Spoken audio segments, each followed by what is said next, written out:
నువ్వు time spend చేస్తున్నావా? Time invest చేస్తున్నావా? టైం మేనేజ్మెంట్లో నీకు ఒక పవర్ఫుల్ ప్రిన్సిపల్ చెప్తాను.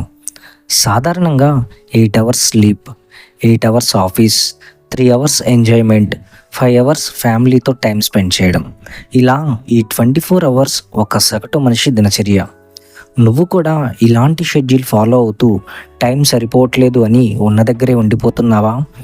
అయితే నేను చెప్పిన షెడ్యూల్లో నుంచి నీ స్లీపింగ్ నుంచి 1 అవర్, ఎంజాయ్మెంట్ నుంచి 1 అవర్, ఫ్యామిలీలో నుంచి 1 అవర్, మొత్తం 3 అవర్స్ని కొత్త స్కిల్స్ నేర్చుకోవడానికి, నిన్ను నువ్వు అప్డేట్ చేసుకోవడానికి, నీ కోసం నువ్వు ఇన్వెస్ట్ చేయి. రోజుకి 3 అవర్స్ ఇంటూ 365 డేస్, 1095 అవర్స్ అంటే 45 డేస్. ఈ 45 డేస్ నిన్ను నువ్వు కొత్తగా మలుచుకోవడానికి, నీ వాల్యూ పెంచుకోవడానికి, నిన్ను పవర్ఫుల్గా మార్చుకోవడానికి, నువ్వు సూపర్ పవర్గా ఎదగడానికి ఇన్వెస్ట్ చేయి.